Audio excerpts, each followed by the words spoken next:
और उनके सम्मुख आदरणीय परीक्षित जी विराजमान है। देखो, परीक्षित जी अपने जीवन का निरीक्षण कर रहे हैं और गुरुदेव से विनम्र प्रार्थना करते हुए कह रहे हैं, पूज्य गुरुदेव,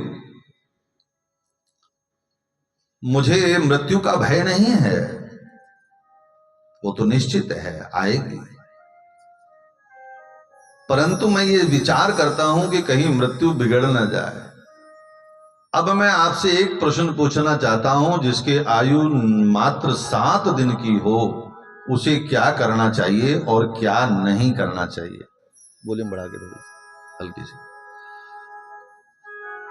तब परम श्रद्धे गुरुदेव ने ढांढस बंधाया, कहा कि हे परीक्षित, तुम काहे चिंता करते हो?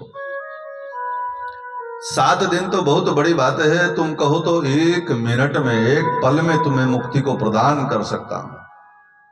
देखो, ये बात कोई समय का तत्वज्ञानी महान पुरुष ही कह सकता है, साधारण गुरु के बस की बात नहीं है। साधारण पोथी या वेद पढ़ने वाला, थोड़ा श्लोक मंत्र उच्चारण कंठस्थ रखने वाला कोई ये बात नहीं कह सकता।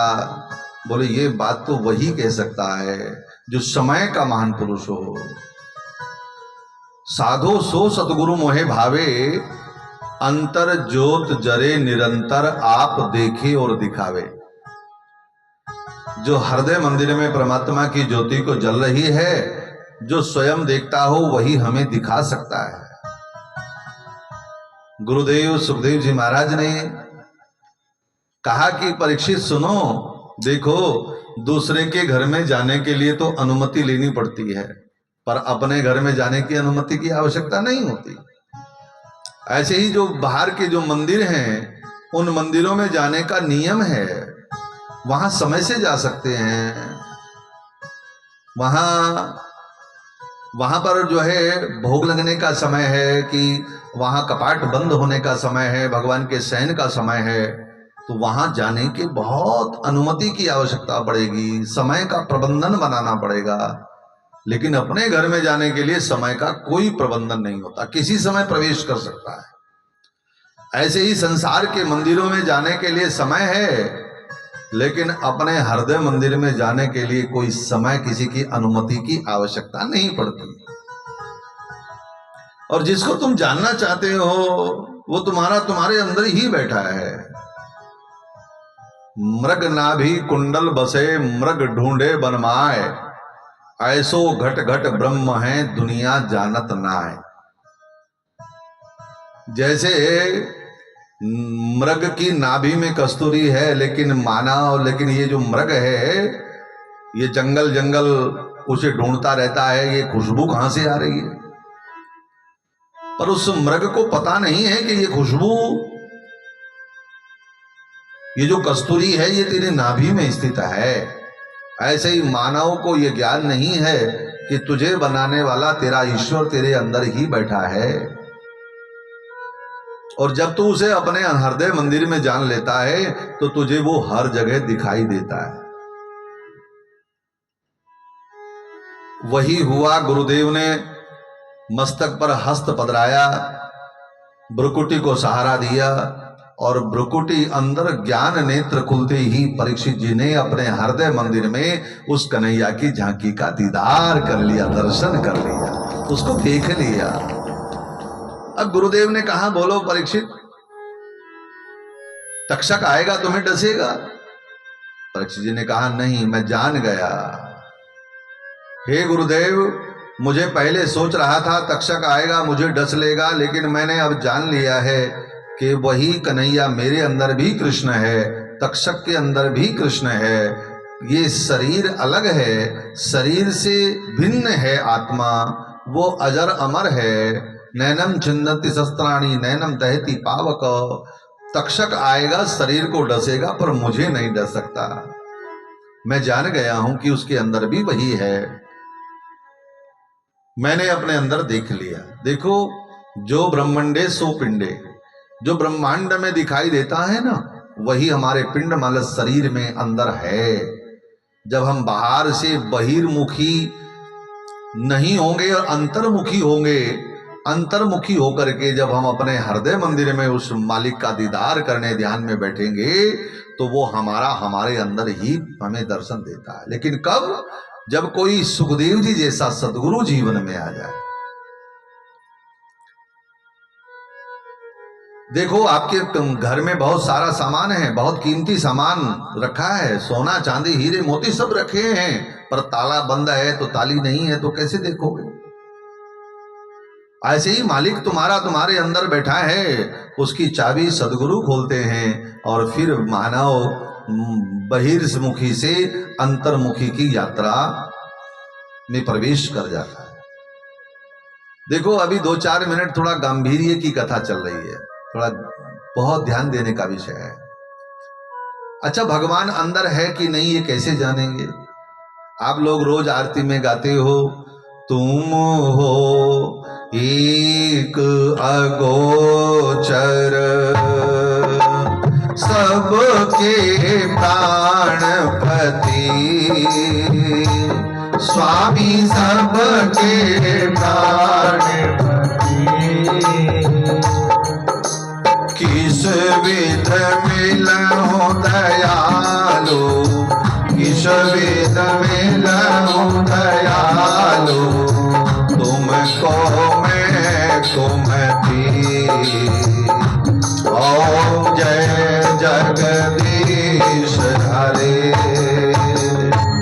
हे मालिक, तुम एक हो, अगोचर हो, यानी बाहर की आंखों से दिखाई नहीं दे रहे हो, तो और हो सबके प्राणपति। अब ऐसा नहीं है कि कमलेश के ही प्राणपति हैं, या हमारे रमेश के ही प्राणपति हैं, या बिमला के ही प्राणपति हैं, या गुरु जी के ही प्राणपति हैं, या मांगेश के ही प्राणपति हैं। और वो प्राणपति सबका है। और सबका प्राणपति क्यों है? क्योंकि जिसके अंदर प्राण चल रहे हैं वो सबके प्राणों को चला रहा है, उनके हृदय मंदिर में बैठ करके।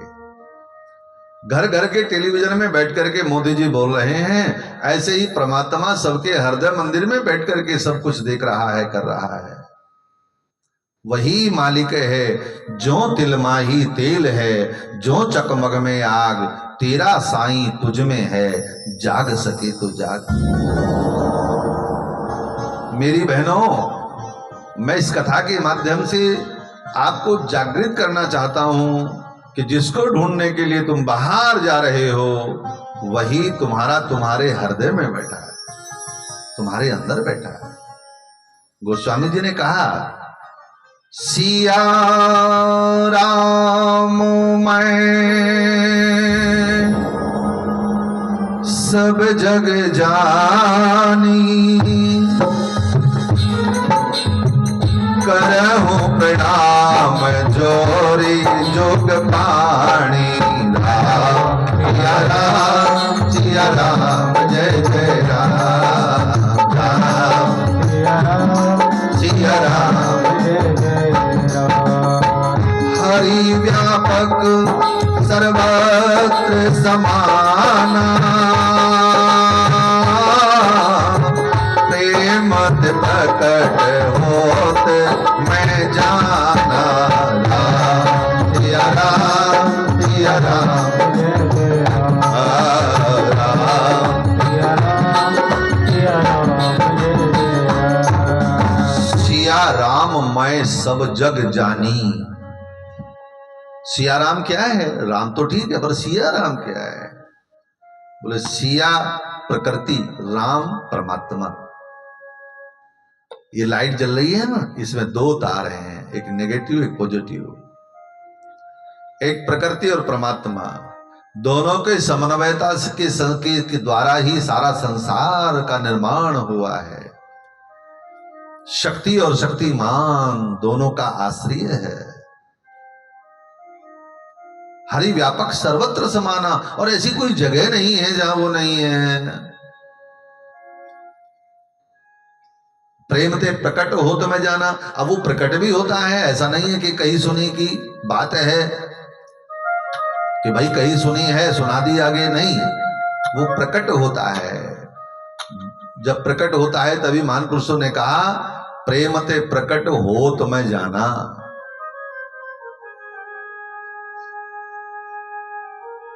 देखो बाहर के मंदिर में बंधन है, पर मन के मंदिर में तो कोई बंधन नहीं है। बोलो, मन के मंदिर में कोई बंधन नहीं है। अर्जुन, भगवान ने कहा है अर्जुन तो इन दोनों आंखों से देख रहा है, इसलिए मैं तुझे मामा का बेटा दिखाई दे रहा हूं। तू मुझे अंदर की आंख से देखेगा तो तब पता चलेगा मैं कौन हूं। और बाहर से उनका नेत्र बंद किए, अंदर का नेत्र खोला तो भगवान और उनका विराट स्वरूप दिखाई दिया। जो ब्रह्मंडे सो पिंडे, वो भगवान हृदय मंदिर से प्रकट हुआ है। देखो, यज्ञ करोगे, अनुष्ठान करोगे, पूजा करोगे, पाठ करोगे तो उसके नियम हैं। आचमन करना पड़ेगा, आसन की शुद्धि करनी पड़ेगी, दिग्रक्षण करना पड़ेगा, बोलो बोलो, और षोडशोपचार पूजा करनी पड़ेगी, दूध दही शहद पंचामृत घृत आदि की व्यवस्थाएं करनी पड़ेगी। पूजा, ये बात नोट कर लेना बड़ी गंभीरता के साथ। बाहर पूजा पाठ करने के लिए यज्ञ करोगे, अनुष्ठान करोगे तो उसके नियम हैं, परंतु सुमिरन का कोई नियम नहीं है। सुमिरन का कोई, ये बोलो, सुमिरन करने का कोई नियम नहीं है। कभी भी किया जा सकता है, किसी भी समय में, किसी भी अवस्था में। रोटी पकाते समय, झाड़ू लगाते समय, कपड़े धोते समय, घर के कामकाज करते समय। संत एकनाथ जी महाराज जब शौचालय जा रहे थे तो उन्होंने अपने जिह्वा को हाथ से पकड़ रखा था। तो उनके शिष्यों ने पूछा, गुरुदेव ये आप शौचालय जा रहे हो तो जीभ को पकड़ करके जा रहे हो? तो एकनाथ जी हंसने लगे, कहने लगे, भाई क्या करूं, ये जो जिह्वा है ना, ये मानती नहीं है। ये शौचालय में बैठ करके भी हरि का नाम ही जपती है, इसलिए मैं इसको बहुत रोकता हूं, मानती नहीं है। आज मैंने इसे पकड़ लिया है कि अब तो कम से कम जो है तू रुक जा थोड़ी देर, तेरे शौचालय जाना, गंदगी में बैठा हूं, वहां तो भगवान का नाम मत ले। लेकिन जिह्वा मानती नहीं है, मेरा स्वभाव है, ये जिह्वा मानती नहीं है। इसको लाख समझाया। इसका अर्थ है कि मानव भगवान का नाम सुमिरन करने का स्वभाव बन जाए। स्वभाव बन गया तो छूटेगा नहीं। बीड़ी पीने वाले का स्वभाव बीड़ी पीना है, रात को अगर आंख खुलेगी तो झट से बीड़ी लगाएगा। हाँ जी के ना जी। ऐसे ही भगवान का नाम लेने वाले जो है ना, वह भी अगर उनकी आंख खुल जाए रात्रि में तो भी वो, बोलो, तुरंत नाम सुमिरन, उन्हें आंख खुलते ही वही याद आता है, क्योंकि उनकी स्वभाव बन गया, आदत बन गई, उनकी स्वभाव बन गया। और ये स्वभाव यदि बन जाए तो हिरण्याकश्यपु ने कहा, प्रहलाद ये भगवान का नाम लेना छोड़ दे। प्रहलाद जी ने कहा, छोड़ देता हूं पिताजी, पर क्या करूं, ये हरि का नाम मुझे नहीं छोड़ता। ऐसा हमारा स्वभाव हो जाए, हर परिस्थिति में उसका नाम जपा जाए। सुमिरन का कोई नियम नहीं है। परम श्रद्धे गुरुदेव ने हृदय मंदिर में प्रभु की झांकी दिखाई परीक्षित जी को,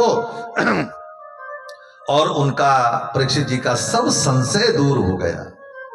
हमारे अंदर संशय, बहुत संशय है, कौन बड़ा, किसकी पूजा करें, पर आज परीक्षित जी का संशय सब दूर हो गया। एकम ब्रह्म द्वितीयो नास्ति न भूतो न भविष्यति, एकम ब्रह्म का दीदार करा दिया, दर्शन करा दिया। सदगुरुदेव की ऐसी कृपा हुई, उनका दर्शन करा दिया। अब परीक्षित जी को पूर्ण भरोसा हो गया कि यही वो सदगुरु हैं जिनकी मैं खोज कर रहा था। इनके ज्ञान के माध्यम से ही मैं भवसागर से पार हो जाऊंगा, मैं भवसागर तर जाऊंगा। सदगुरु की खोज सबसे महत्वपूर्ण सब्जेक्ट है जिंदगी का, बोलो नमो नारायण। सबसे महत्वपूर्ण। जब कुछ तीर्थयात्री तीर्थ यात्रा करने जा रहे थे और तीर्थ यात्रा पर गए थे तो वहां पर एक महान पुरुष, एक संत ने, हेलो जी, एक संत ने कहा, भाई कहाँ आए तुम, क्या कर रहे हो? तो उन यात्रियों ने कहा महाराज हम भगवान को पाना चाहते हैं, ईश्वर को पाना चाहते हैं, तो तीर्थ यात्राएं कर रहे हैं। संत ने कहा अच्छा ये बताओ अब तक तुम्हें भगवान कहीं मिला क्या? तो यात्रियों ने कहा नहीं महाराज 68 तीर्थ कर चुके, अब तक तो नहीं मिला। संत ने कहा अरे भाई जिसे तुम ढूंढना चाहते हो वो भगवान तुम्हारे हृदय मंदिर में है, लाओ मैं दिखाऊं। उन्होंने कहा महात्मा जी थारे जैसे महात्मा पागल बनाने वाले बहुत घूमते हैं, जाओ अपना काम करो। लाख समझाया संत ने, लेकिन तीर्थ यात्री नहीं माने। और जहां पर वो तीर्थ यात्री ठहरे हुए थे उसके सामने ही एक कुटी सी बनाई संत ने, संत भी वहीं रहने लगे। 2 दिन हुए, 4 दिन हुए, 10 दिन हुए। महात्मा जी एक दिन बाहर कुछ ढूंढ रहे थे। प्रेम से बोलो नमो नारायण। वो देखो जो कथा नहीं सुन रहे ना वो नहीं बोल रहे नमो नारायण, पकड़ हो जाती है यहाँ। प्रेम से बोलो नमो नारायण। संत ने बहुत समझाया, नहीं माने। संत ने कुटिया बना ली वहीं। 2 दिन बीते, 4 दिन बीते। संत एक दिन बाहर कुछ ढूंढ रहे हैं, दोनों हाथों से ढूंढ रहे हैं। एक तीर्थयात्री आया, उसने कहा महात्मा जी क्या ढूंढ रहे हो? महात्मा जी ने कहा भाई मेरी सुई गिरी है। सुई गिरी है, लाओ मैं भी ढूंढवा देता हूँ। दूसरा यात्री आया, उसने कहा चलो मैं भी ढूंढवा देता हूँ। तीसरा आया, वो भी ढूंढवाने लगा। सब सुई ढूंढवाने लगे। एक कोई बूढ़ा तीर्थयात्री था, वृद्ध था, तो उसने कहा भाई महात्मा जी को ये तो पूछ लो इनकी सुई गिरी कहाँ है, ढूंढ तो रहे हो पर ये तो पूछो कहाँ गिरी है। बोले हाँ पूछ लेते। महात्मा जी आपकी सुई गिरी कहाँ है? महात्मा जी ने कहा वो तो मेरी कुटिया में गिरी है। बोले कुटिया में गिरी है तो बाहर क्यों ढूंढ रहे हो? महात्मा जी ने कहा भाई मेरी कुटिया में अंधेरा था। बोले अंधेरा था तो प्रकाश कर लिया होता। महात्मा जी बोले अरे मूर्खो, मैं तुमको यही समझा रहा था इतने दिनों से कि जैसे मेरी सुई मेरी कुटिया में गिरी है और मैं उसे बाहर ढूंढ रहा हूं, ऐसे ही तुम्हें बनाने वाला तुम्हारा राम। राम रमेति रामेति रमे रामे मनोरमे सहस्र नाम ततुल्यम राम नाम वरानने। वो राम तुम्हारे अंदर रमण कर रहा है, तुम उसे बाहर ढूंढ रहे हो। जैसे मेरी कुटिया में अंधेरा था ऐसे ही तुम्हारे हृदय में अंधेरा है, लाओ मैं तुम्हारे प्रकाश को प्रकट कर देता हूं। सारे यात्री शरणागत हो गए और महात्मा जी ने बाहर के नेत्र बंद किए उनके और अंदर का नेत्र खोला और अंदर उस भगवान के स्वरूप को दिखा दिया। परम प्रकाश रूप दिन राती, परम प्रकाश रूप दिन राती। नहीं चाहिए कछु दिया कृत बाती, नहीं चाहिए कछु दिया कृत बाती। परम प्रकाश रूप दिन राती।